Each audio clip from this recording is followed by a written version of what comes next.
आजादी मुबारक। अस्सलाम वालेकुम नाज़रीन।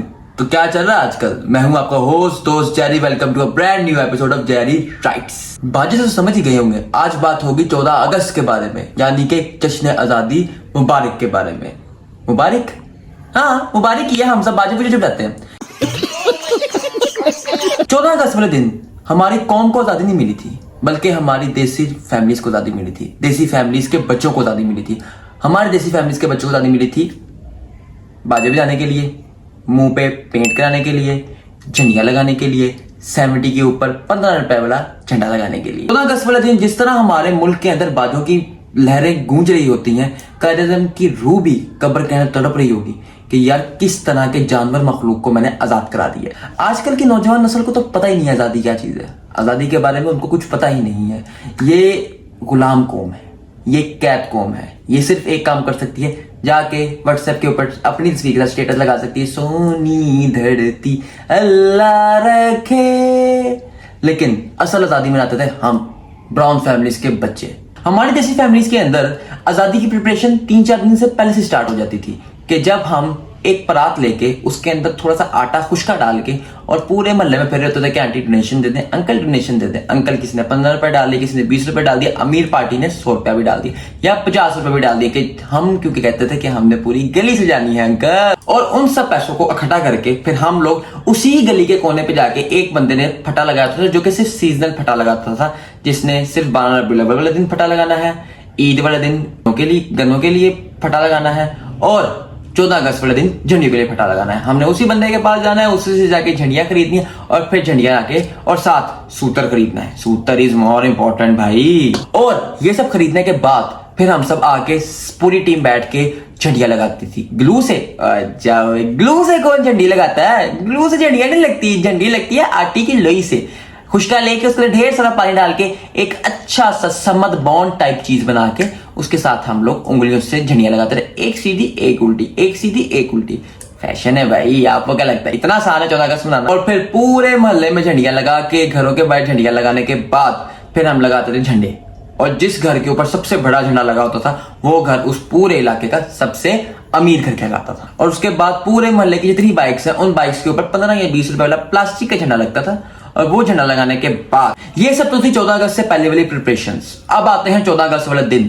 14 अगस्त वाले दिन हम लोग क्या करते थे? 14 अगस्त वाले दिन देसी फैमिलीज के बच्चे जो हैं वो ग्रीन कलर की शर्ट पहन के, जिसके पास 14 अगस्त वाली टी शर्ट नहीं होती थी, बाकी जो है वो 14 अगस्त वाली टी शर्ट पहन के, हाथ में 14 अगस्त वाला बैंड पहन के, ग्रीन कलर की ऐनक लगा के, आधा मुंह ग्रीन आधा मुंह व्हाइट करके पूरे मोहल्ले में लगे फिरते थे और असल आजादी मना रहे होते थे, क्योंकि हमें आजादी मिली। और इतना बड़ा 1.5 फुट का बाजा लेके, अच्छा बाजे भी बड़ी नस्ल के हैं भाई। एक तो हमारे दौर में होता सीधा बाजा, अब ये मोहल्ले में डिफरेंट किस्म के बाजे आए हैं जिनको पों पों कर रहे होते हैं। ये समझ नहीं आती, मैंने बड़ी कोशिश की समझने की। और फिर इसके बाद घर में बनता था अच्छा खाना। और 14 अगस्त वाले दिन एवरीथिंग इज टेम्पररी, पर 14 अगस्त वाले दिन बारिश इज परमानेंट। और फिर 14 अगस्त वाले दिन बारिश होने के बाद हमारी सारी झड़ियां पानी में बह जाती थी और इसी के साथ हमारी खत्म होती थी 14 अगस्त। तो आप सबको अगेन आजादी मुबारक, खुश रहे, आबाद रहे। अब चलते हैं हम अपने दूसरे सेगमेंट की तरफ जिसका नाम है रोस्टिंग। तो चलो। ओहो, ये पहले सेगमेंट की चीज यहाँ कौन रख गया यार? और तुम अपनी चीज साथ ही लेके आते। हाँ जी नाज़रीन, तो अब आप लोगों का वेलकम है जेरी राइट्स के दूसरे सेगमेंट के अंदर जिसका नाम है रोस्टिंग। पिछली वीडियो में आप लोगों ने इतना प्यार दिखाया, मुझे इतनी आंखों में आंसू आ गए, तो मैंने सोचा कि मैं इस वीडियो को 2.0 बनाऊंगा। तो आज हम बात करेंगे दोबारा उसी प्राणी के बारे में, उसी पोकेमोन के बारे में जिसका नाम है सिमर।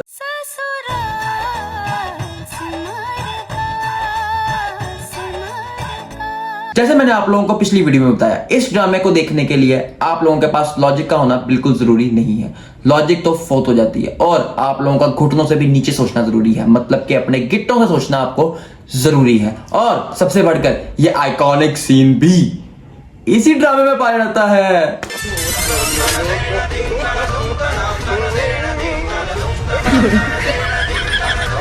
अब आप लोग सोच रहे होंगे हमारी बेचारी सिमर कैसे लड़ेगी पतालों की रानी से, भूत से, चुड़ैल से, पिशाच से। अरे इस तरह के हागी मानू इंसान जो है ये इसी ड्रामे में पाए जाते हैं। और हमारी सिमर चूंकि इतनी डेयरिंग है, ये 1.5 फुट के डोले लेके पूरे ड्रामे में फिर रही होती है, तो हमारी सिमर क्या लगता है, भूत से डर जाएगी?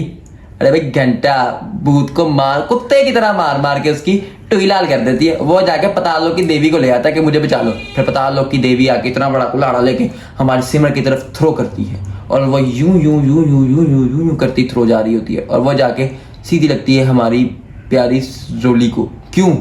क्योंकि रोली के एग्जाम आ चुके होते हैं भाई, पहले भी बताया था। जब एग्जाम आ जाए तो उसको गायब कर दो, किडनैप कर दो, मार दो, बाद में पुनः जन्म करा लेंगे। इसमें कौन सी बड़ी बात है? जन्म के जन्म चलते रहेंगे।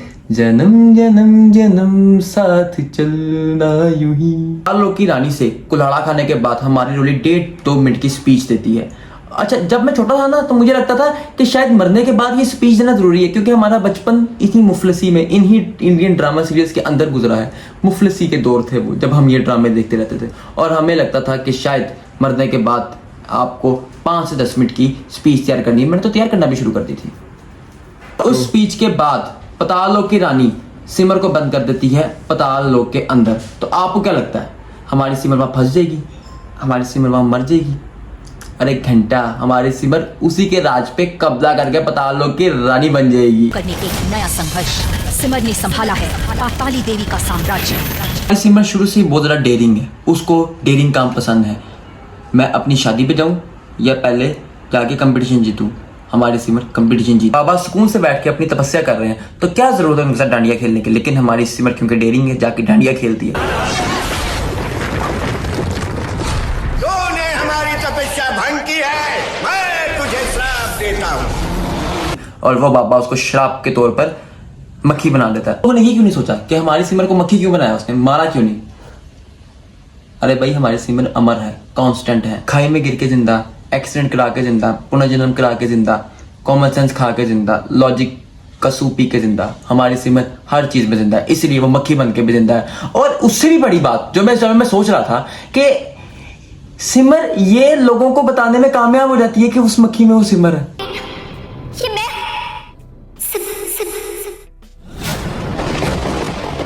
अरे भाई, इतनी तो मेरे घर में कोई जीते जागते इंसान की नहीं सुनता जितनी उस मक्खी की मक्खी सिमर के बारे में सोच रहे हैं कि यार ये मक्खी सिमर ही है हमारी, और वो बताने में कामयाब भी हो गई।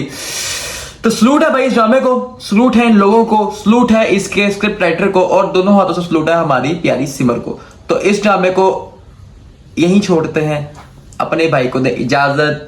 अगर वीडियो अच्छी लगी है तो लाइक करें, सब्सक्राइब करें, बेल आइकन के बटन को प्रेस कर दें, और अगर नहीं पसंद आई तो बताएं कि वीडियो अच्छी नहीं लगी, लेकिन कमेंट लाजमी करें। आप लोगों के लिए ससुराल सिमर का 2.0 दोबारा आपका भाई लेके आया है। तो चले मिलते हैं आपसे अगली वीडियो में। ओके, टाटा।